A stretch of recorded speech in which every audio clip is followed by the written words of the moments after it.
Hey guys, today I'll be showing you guys the dynamic warm-up. It's going to be the lower body dynamic warm-up. Usually I like to do these before leg days, anything lower body days. If cardio sessions we're doing, we'll also be incorporating the dynamic warm-up for lower body as well. So I'll run you through the exercise that we do for the dynamic warm-up. The reason why we do the dynamic warm-up is we want to get our blood flow going and we want movement. We want to incorporate movements that we would actually use towards using our lower body. So the first exercise of the dynamic warm-up we're going to do is the forward leg swing. So what you're going to do is you could hold a wall, you could hold a fence, you're going to come here, right? The main thing that you're trying to do is hip extension and hip flexion. So what you're going to do is you're going to come back, forward, forward.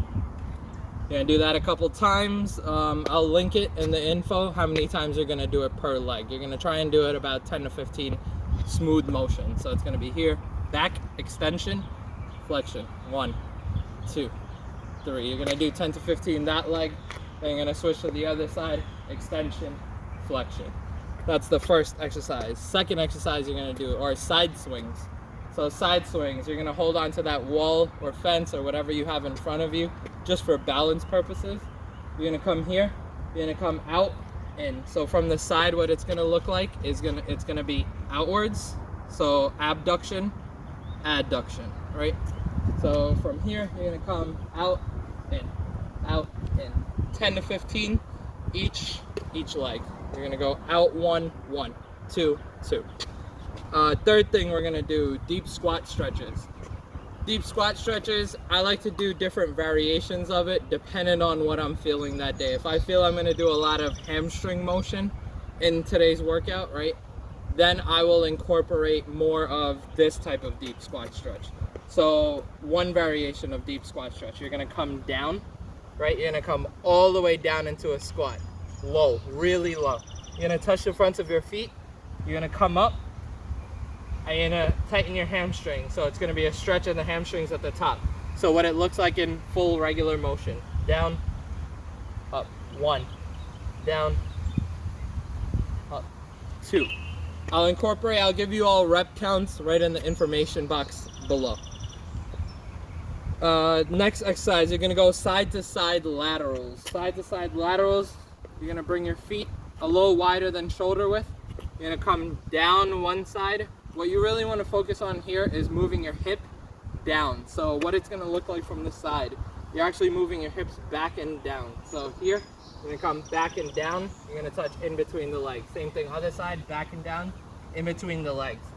What do you do with your other foot? So as you come down one side, you're going to come in between. The other foot actually comes upwards. So watch. You're going to come down, other foot pointed upwards. Down, other foot pointed upwards. So you're going to come down. 1, 1, 2, 2. That's going to work your inside groin area. Also a little bit of outside glute medius. Next thing, you're going to go mountain climber stretch. Mountain climber stretch, you're going to come down here. You're going to come out. So it's going to be outside of your elbow here. Back. Come out. Outside of your elbow once again. Back. Kind of like a regular mountain climber, but you're going wide. That's also going to work your inside groin area. Open up your hips. Next thing, you're going to go forward leaning ankle rotations. So forward leaning ankle rotation, you're going to come about 6 to 8 inches away from a wall or a fence or whatever you have in front of you.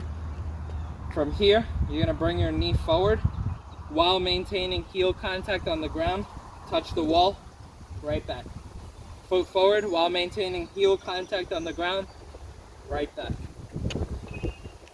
You're going to go both legs. Final thing for the dynamic warm-up for lower body, because a lot of posterior motion, a lot of motion that we do through our back area involves the lower back, I also incorporate a lower back stretch as part of this dynamic warm-up.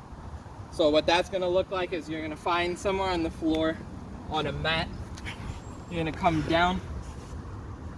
You're going to lay completely flat. What you want to first focus on is reducing that space in between your lower back. So what you're actually going to do, if you could see it, is you're going to press your hips down. so your lower back actually presses flat onto the ground. That's going to be the first thing you're going to do. Second thing you're going to do, you're going to keep your knees up and tight. Then what you're going to do, arms to your sides, you're going to come down, right? Whichever side the knee is pointed, you're going to face and look the other way, the opposite direction. As you come across to the other side, you're going to look that direction. You're going to keep it moving. Because it's a dynamic warm-up, dynamic means movement. We're not doing static stretching, meaning slow holds. We're actually doing movement. So what it's going to look like is here, here, moving, here, here. All right, and that's going to conclude the dynamic warm-up lower body session. I prefer to use this before lower body days, so any sort of like leg days. I also like to include this on full body cardio conditioning days. So include these before you work out. Include static stretching, so hold stretches after you work out, that specific area. That's it for the dynamic warm-up. Please include this as part of